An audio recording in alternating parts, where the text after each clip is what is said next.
Elon Musk, a Twitter genius or fool?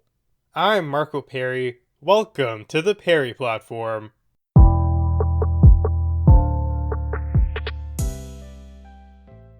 The founder of Tesla, Elon Musk, has taken to Twitter and he's taken it by storm. He's not tweeting in the typical ways you would expect from a massive company CEO. He seems to be himself. He's a real person with real ideas and real thoughts, and it's made him quite the celebrity. Today, I want to dissect some of the things he's been saying, though. Has he been putting out good content? Or, on the contrary, has it been mindless? Well, let's find out. Starting with tweet number 1, here we go. He says that the goal of government should be to maximize the happiness of the people. Giving each person money allows them to decide what meets their needs, rather than the blunt tool of legislation, which creates self-serving special interest. I give that one about a 3 out of 10. Now, don't get me wrong. I get what he's saying, and I guess you could say the message makes sense, but it's really two parts to it here. Half the things he says here are correct, and the other half not so much, and I'll begin by explaining what he says that is right. So, first of all, Musk is referencing a tweet that he made earlier about government stimulus. He's saying that the government giving you money to pursue what you want is far more preferable than them trying to solve your issue on their own. To create something like a universal basic income, which he advocates for, he thinks it's a good idea, because by giving you money, it gives you power. You're free to go find whatever makes you happy, and you can pursue it. And by doing that, the government is theoretically maximizing your happiness. And the second part too, in the tweet, is true. He says that, well, when politicians get together and they create legislation, there tend to be some special interest baked into it. They expect a sort of return, either to get the voter base hooked on them, trying to see them as the hero figure, and as a result getting goodwill, or maybe it's just a smokescreen. Maybe they're doing something else entirely. Now, this line of thinking sounds to me very libertarian. A small government approach, trying to get the government out of your life as much as possible, because maybe they're not so trustworthy. And I do see where that's coming from. Now, let me explain to you why this tweet goes wrong and why I did give it a 3 out of 10. First of all, the goal of government is not to maximize the happiness of people, as he said. Now, he did identify that if a government does do something, it probably is better to give people the freedom to do what they will with money versus the government doing it for them. And I can see that point there. Why giving out a UBI is preferable than to creating a program that gives people what you think they want. Okay, fair enough. But that is a side effect of the government, not its primary function. If a government is really out here to maximize the happiness of their people, what does that mean? We have to think about it. The first issue is that happiness doesn't mean the same thing for everyone. To me, it can mean one thing. To you, it can mean one thing. And how do we square that? Because we live in a very diverse country, and even among a homogeneous population, there's going to be differences in priorities there, in things that people feel would make them happy. How do we do the math? If something would hypothetically make my community 50% angry, but it would make your community 60% happy, do we take the delta there and say, well, there's a 10% surplus of happiness and therefore we'll go ahead with the policy? That seems to be the only way this thing can work, and there we encounter a fallacy. It's one that's very common with the thinking of utilitarianism. To maximize happiness, it's the same thing here. Let's say, hypothetically, you have one person who is dying, and you have 5 people who are in the hospital, but they can live if they get a transplant of a certain organ. Using this line of thinking, maximizing happiness, being utilitarian, you can justify killing the sick person because, hey, they're going to die soon anyways, and harvesting their organs and then giving it to the people who would need it to live. Because you have 5 people here now who can be made very happy, who can live via one sin. And that's not an equation that you want running at the government algorithm. To be justifying bad decisions in the name of happiness. To be providing the most amount of good for what you decide to be the majority. Hitler may have been doing that as well. To maximize the happiness of the German people. By doing what? Disservicing the minorities. Just because you're a smaller group and you may not comprise enough to qualify into the category of maximum happiness, it doesn't mean that you should be ignored either. The government overstepping its bounds and trying to establish maximum happiness just isn't their job. And you shouldn't think it is. And it's striking to me that Elon would say this because I did peg him as a libertarian. Somebody who wants the government outside of your life, not there dictating the finer details of it. And it leads me to my second criticism about the tweet. This type of thinking has already been established, at least theoretically, in the book Brave New World. If you haven't read it, it's a dystopian novel where things have got pretty crazy in society. Essentially, there's a caste system now, and it's determined biologically. If you are born with the right genes, you can go to the top. If you are not fit for that, you'll be at the bottom. And the things that comprise your life, whether it's your job, your hobbies, your family, those things are predetermined for you depending on your caste. And it's not even chance that decides for you anymore. People are manufactured in a laboratory. They're given certain traits and they can be manipulated. So a certain amount of people have to be at the bottom to do menial jobs, and some have to be at the top. That's how things are. But the real part that sticks out to me is their concept of happiness, because they see the trouble here. People at the bottom aren't going to be happy. Those at the top may not find meaning. So what should the government do? Maximize happiness for everyone. So they bust out these drugs called soma, and they're essentially hallucinogens. They make you trip. They make you feel blissful. And there's a side effect where it does lower your life expectancy, but in the moment, you're very happy. You're high as a kite. There are no worries in your mind. You're just living life. People at the bottom, at the top, everyone takes it, and it keeps them in line. Now, that is a government right there who is maximizing the theoretical happiness of their people. They're getting you high all the time. Those guys don't feel bad. They don't feel sad.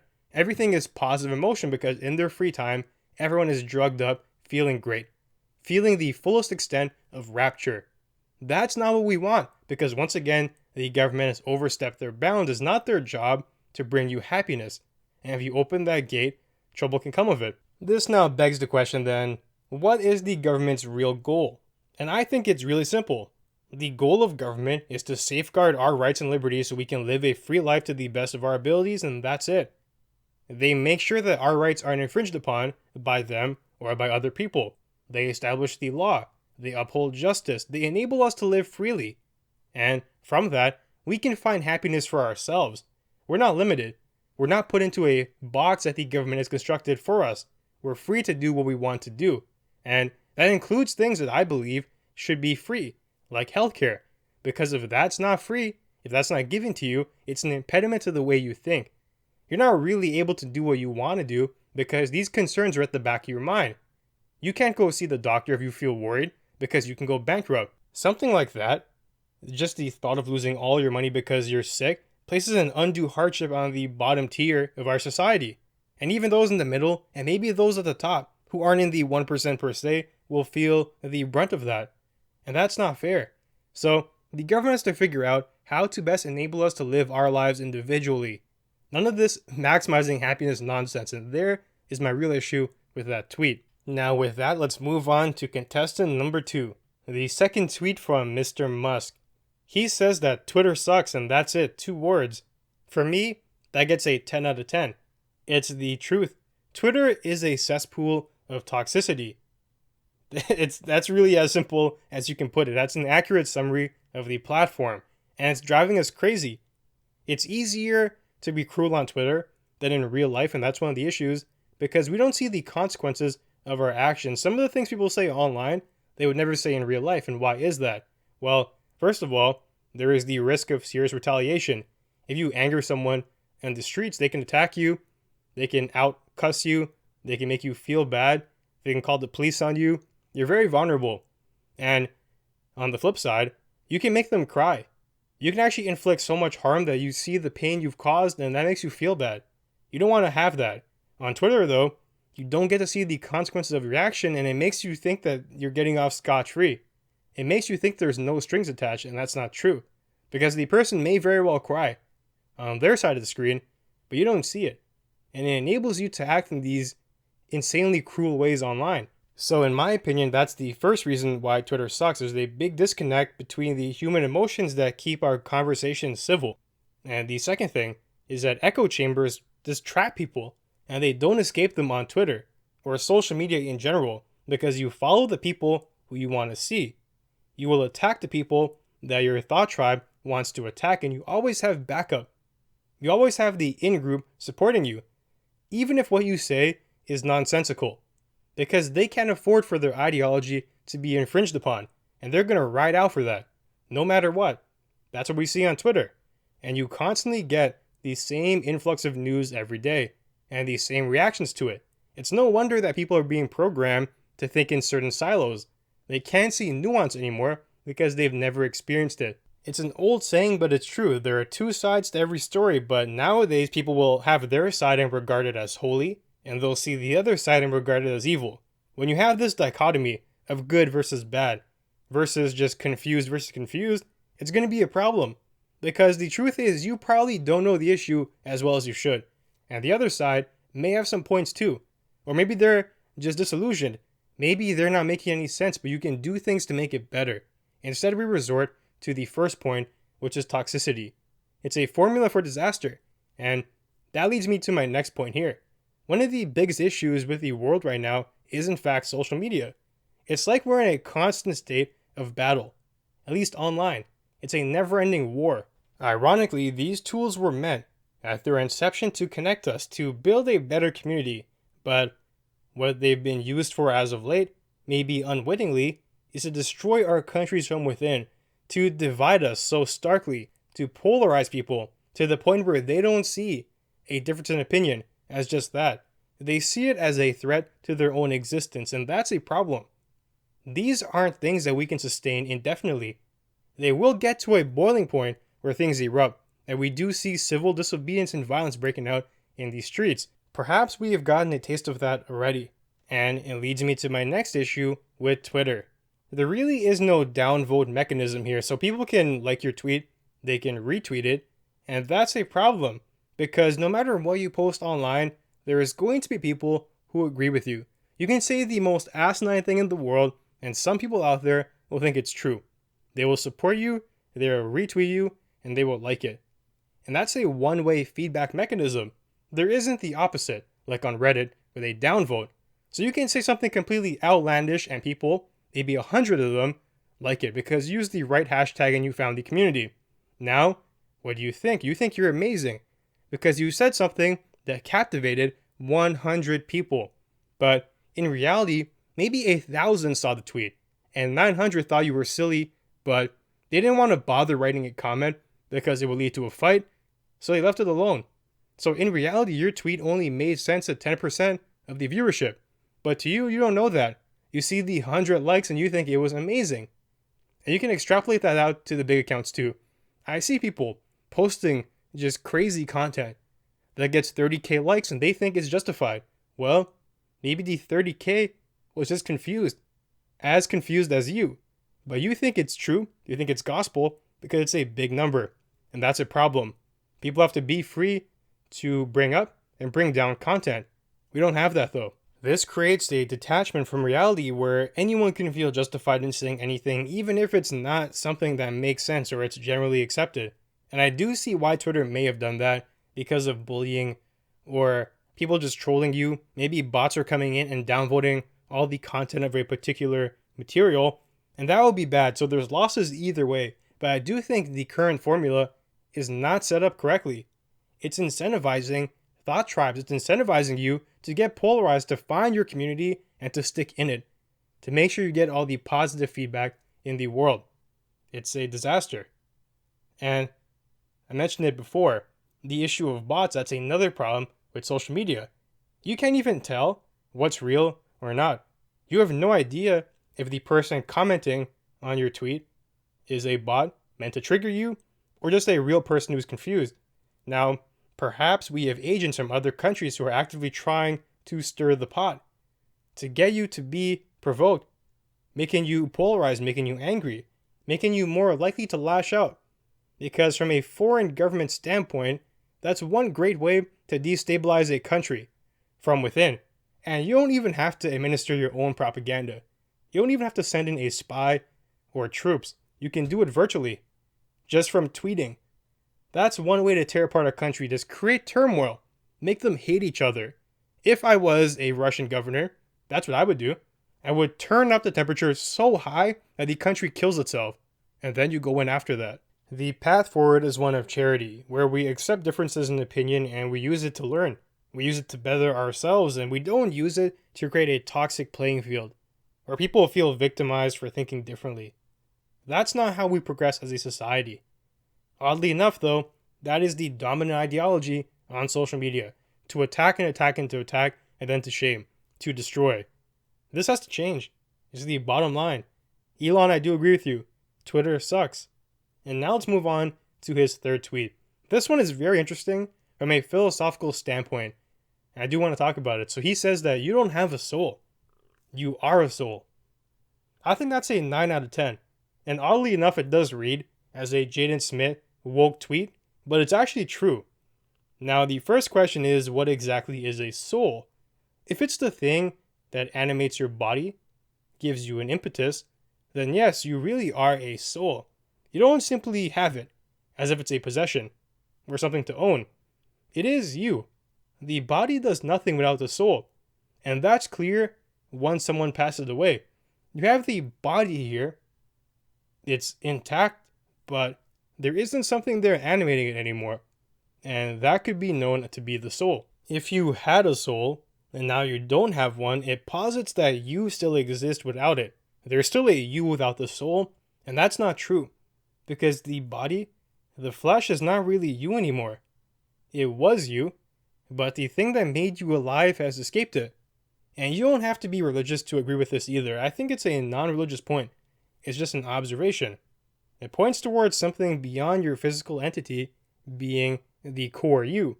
There's something else here. It seems like your body, in my opinion, is just a translation or a manifestation mechanism. It allows the soul to present itself. So you have the soul, it goes through the body, and it comes out in the real world however it does. The quality of the manifestation is highly correlated to the quality of the body though. So what do I mean by that? Well, if your body is not physically fit, i.e. you have a condition that can limit the way your soul will manifest, or if your mind is not fit, that can limit you as well. You may not reach your potential. Now, when you are young, the tool isn't fully developed either because your body is so naive. It's immature. It takes time. You have to learn how to express yourself and be in tune with what your soul is. It's only as good as the translation device. And even if you are old, it might not be good enough anymore because you didn't work on yourself. You didn't develop the proper skill set to fully portray yourself. Once again, it's only as good, the manifestation, as the translation mechanism. I can have the most beautiful line of poetry that's in French and I want to come out in English, but if Google Translate doesn't know how to translate French correctly, the mechanism that leads to the manifestation is flawed, and what comes about it won't be accurately depicting how beautiful it was.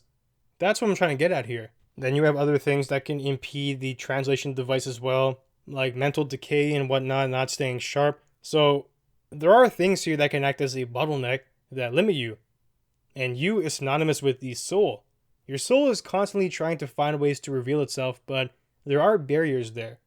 To improve your physical well-being will allow the mental or the immaterial to flourish.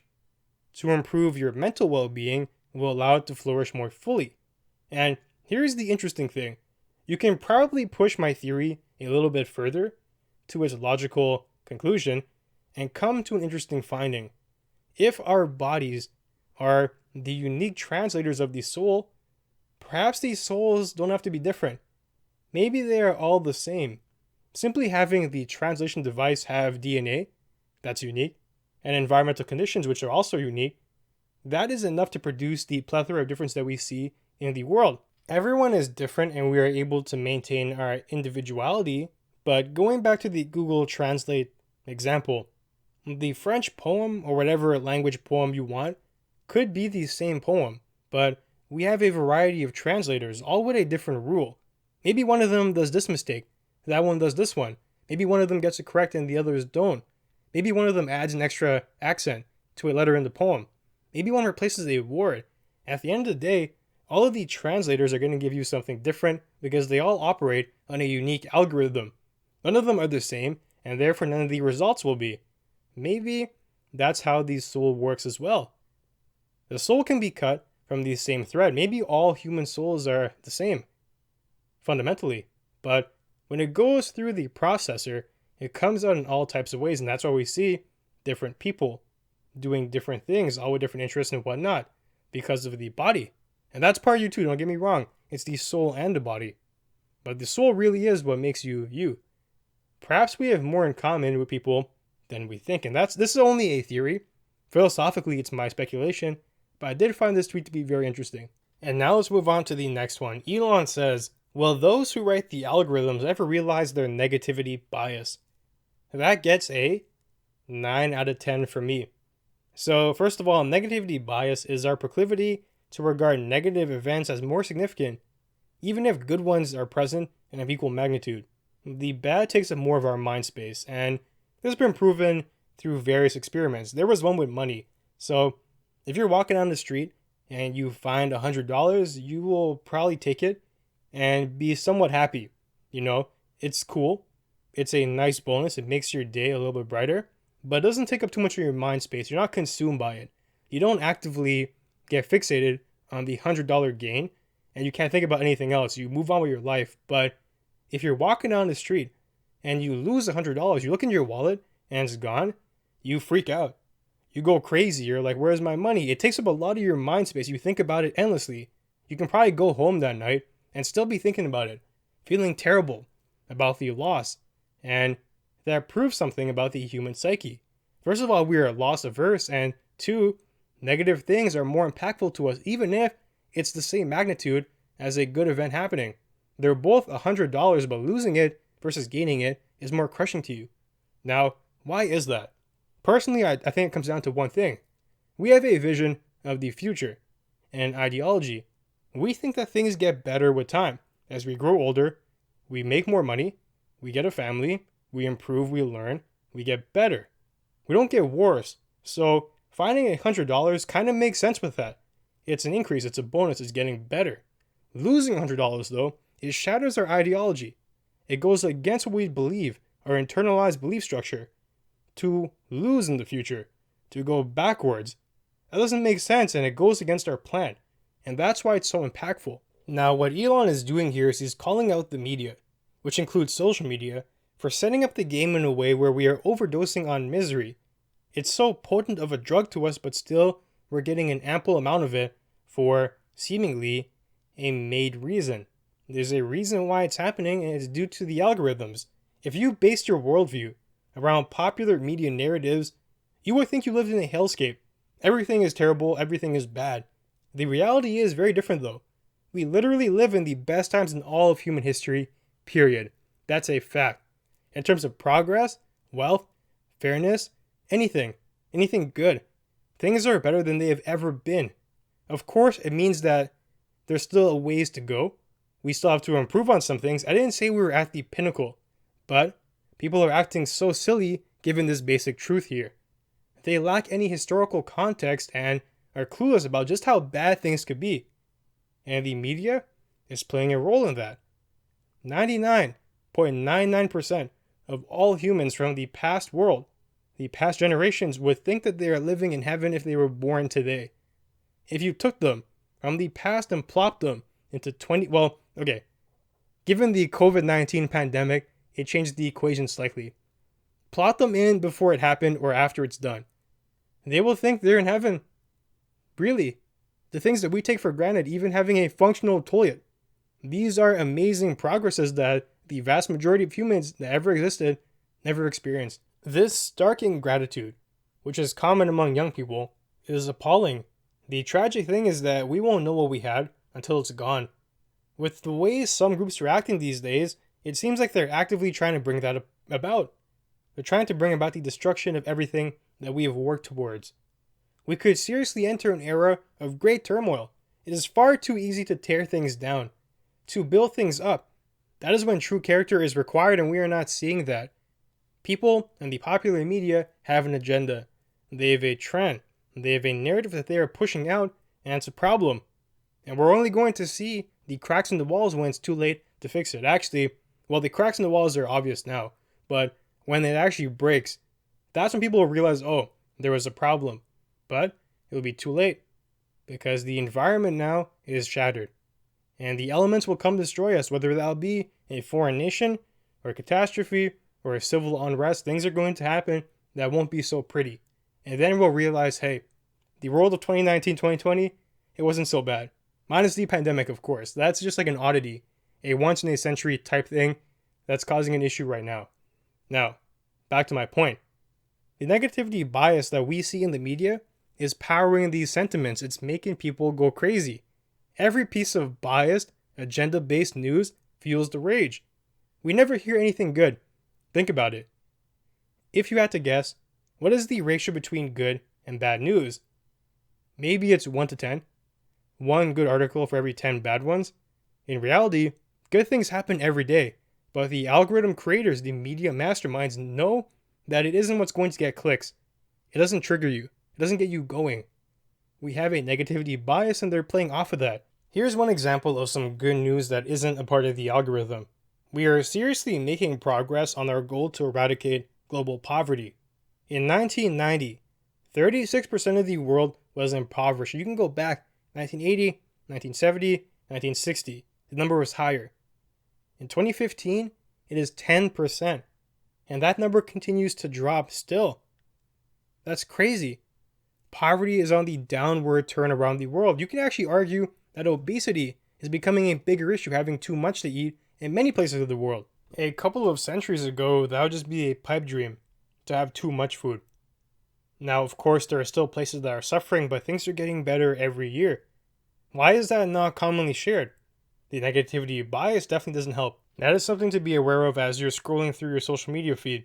Look at all the negative things and try your best to balance it out, because the negative will wear you down a lot easier and faster. Now, on to our second last tweet. He says, please take a moment to report accounts clearly engaged in harassment. It is the only way to maintain public discourse. That gets a 10 out of 10 for me. There is a difference between harassment and discussion and public discourse. If someone having a different opinion leads you to wanting to humiliate them, it says a lot about you. All this does is raise the temperature and nobody's mind ends up being changed. If you really think someone is wrong or incorrect, why not try to engage with them honestly? You might successfully shift their opinion. You may not change their mind entirely, but you could bring them closer to you. Instead, if you default to harassment, which is all too common on social media, what do you really accomplish? Answer, nothing. Shame is a terrible tool because if you overuse it, one day all you'll be left with is the shameless. It's like overdosing, once again, on antibiotics. You create a resistant bacteria. If you're constantly shaming people, the ones who surface after are going to be those who don't care. They're unfazed by it. And we see that in politics, people don't care anymore. They'll do what they want. You can say what you will, and they'll call you fake news because you've overused your power. Shame has a time and a place, but the online world is overusing it, and I understand why. There's an easy allure there. You're drawn to it, but you have to be stronger than that. The core issue here really is that we seem to have lost our respect for civility, debate, and free speech. Civility obviously is out the window. Online, it's just a battleground. Everyone hates each other. There's no room for being civil. It's just toxicity and conflict and debate. That's gone too. People with different ideas can no longer communicate effectively. They cannot try to bridge the gap. They can't find common ground. They can't talk because they view the other as evil. The left versus the right, Democrat, Republican. How can you communicate like that? How can you work things out? It's impossible. It's not a workable way forward because our perspectives are so warped that we're viewing our fellow country people as demons. That's not right. We're so divided that we can't even debate. And free speech, that's gone too.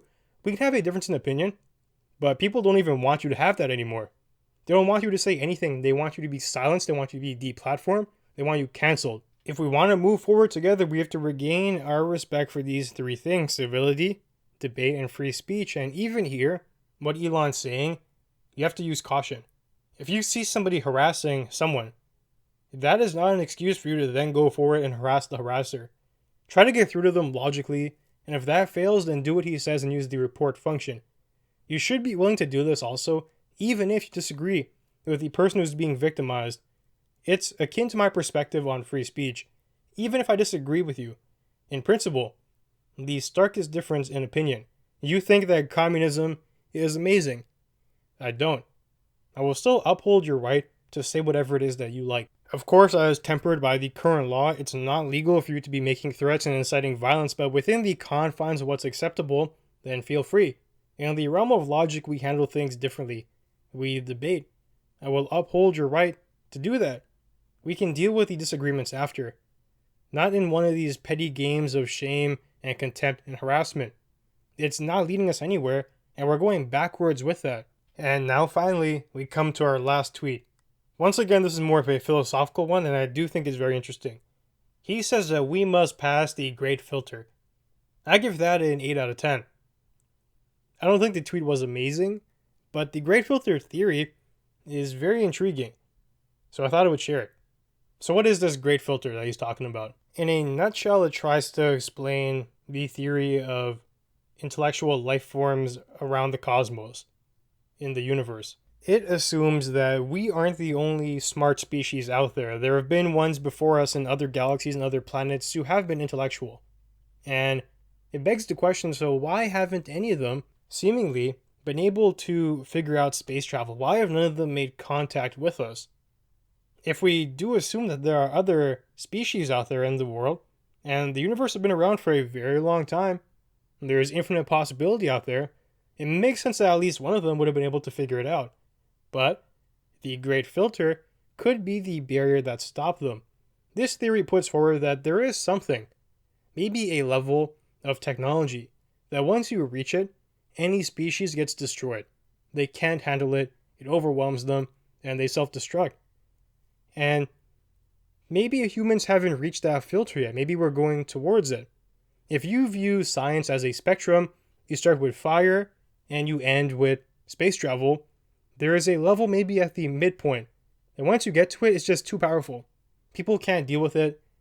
Intellectual life isn't suited for figuring it out. And once you get to it, that's it. You destroy yourselves, the world implodes, you can't go forward. And that's why it's a filter. It stops you. If this is the case, if there has been other intellectual life who has gone through the motions just like we are, well, it could be troublesome because that might mean that we have not hit the filter yet. And we might be moving towards it. And when we do hit it, like the other groups, we're going to die out. But there's a contrary point here. What if we've already passed the filter? It's possible. Maybe there has been other intellectual life, but they couldn't figure out something that we did. And we are the only ones who were able to do something. And the filter is behind us. It's either it's in front of us or behind us. If it's in front of us, then we could be in for trouble. But if it's behind us, well, we're looking like we'll be the first then to figure out the secrets of the world. And there does have to be a first. Maybe it was figuring out electricity. Maybe that's something that's so complex and we got so lucky that we figured it out. The 1 in 10 billion possibility that worked out here. Maybe it's having enough food and water to survive for millions of years. Maybe it's whatever, any discovery, fuel, jets, airplanes, rocket ships, something that any other species couldn't do. They simply ran out of time. The sun in their atmosphere imploded and destroyed the galaxy before they were able to figure something out. Maybe it's simply evolution. Maybe there has been life in other places, but none of them were able to get to the point that we have intellectually. Maybe there are animals akin to chimpanzees around the world where they're smart, they can use tools and stuff like that, but they can't build a car. These are things that are just so beyond them. Maybe we're the ones who have cultivated the knowledge to really move forward. If you look at the grand scheme of evolution, maybe these other species could be like us one day, but they're not there yet. We're just ahead of the game. That's the other possibility, that the filter is behind us, and this is very interesting to me. I do think that it's probably a safer bet to say the filter is in front of us, because for it to be behind us, we have to be extremely lucky. We have to be the 1 in a billion. But for it to be in front of us, where we're reaching it, presumably other species have met it as well. So we're not that unique. And if that's the case, if we assume that the filter is something that we have to face, we should probably organize ourselves in ways that maximize our odds at success. Currently, we're not doing that. Now, if I had to guess what piece of technology acted as the filter, what exactly is this thing that once you reach it, you can't get past it? I would say it's undoubtedly nuclear weapons. To have these high tension countries and these different factions all armed to the teeth with firepower enough to end the world 5 times over, it's not sustainable. It's a terrible situation. And maybe this is what happened before. Intellectual species got to the point where they create nukes, but because they set themselves up in countries and there was conflict and tension, that eventually something happened and they killed everyone. One of these countries in our Earth will eventually have a leader who goes insane, someone who's not stable, and they may threaten the use of the weapon. And then what do? There is no recourse to a nuke. Once it drops, it's game over. Your only option is to kill them too, to drop a nuke on them. Once that is out of the window, it's out of our hands, it's over. There's no defense to it. The offense is so powerful that we can't retaliate. There's nothing you can do to stop it. You can retaliate in terms of killing them too, but you're all dead. Or maybe they'll just be somebody who makes a mistake. Maybe someone hits a switch where they're not supposed to, or they think that they see a nuke on a radar, and the radar is glitching out, and as a result, they alert the higher-ups. And there is a policy, every nuclear state has it, of deterrence, and it says that if they get attacked, they're going to attack you back. And that's meant to scare you. That nobody would use a nuke because you guys will both die. It's mutually assured destruction. But what happens if there is a glitch, like I said, a mistake in the system? And guess what? It's happened in the past already, during the Cold War. In Russia, they had a radar. And it seemed to show that nukes were coming to them from America. There were no nukes though. And the guy watching the radar made the decision not to tell his superiors because he thought it made no sense. He said, why would they do this? We're all going to die. And because he didn't tell the superiors, nothing came of it. But if he went to the higher-ups and said, hey, there's a nuke coming, they may have dropped nukes on America. And that would actually be the first strike, because what they thought was a nuke was a glitch, and then America would fire back. And then guess what? The world ends during the Cold War era. That's it. This situation is so painfully dangerous, and yet we can find a way out of the hole. Nobody wants to be the first to denuclearize, because first of all, they're so powerful. They're the ultimate defense and offensive weapon. And second, you don't get respect on the world stage without them. Look at North Korea. They've been able to act like a complete demon to not only their people, but the rest of the world, because they have nukes. Nobody wants to go in there to mess with them because the damage would be so high. It'd be a complete catastrophe. So you can see the allure. But we have to find a way past this. I think this could be the filter. How do we overcome the illogic of nuclear weapons? If we can figure that out, I think we have a good shot at getting to the point where we do pass the filter. I know for sure though that an ideology like intersectionality is not going to do that. The only way we get past this is together. To come forward and say, hey, we are actually just one race, the human race. And we have to operate under that banner as one. Individuals in a grand system. To see each other as fellow humans, not to be divided so deeply that you can no longer do that, as we see in places like America. We're leading to conflict and we don't understand just how disastrous that can be. We could hit the great filter gung-ho and bring about everyone's demise. It's something definitely to think about, especially as we get more and more technologically advanced. So with that, it now brings me to the end of our conversation for today. If you enjoyed the content, be sure to leave a review and share. That'll help us grow. And you can find me online at perryplatform.org, as well as on social media at perryplatform. Thanks for joining me, and I'll see you soon.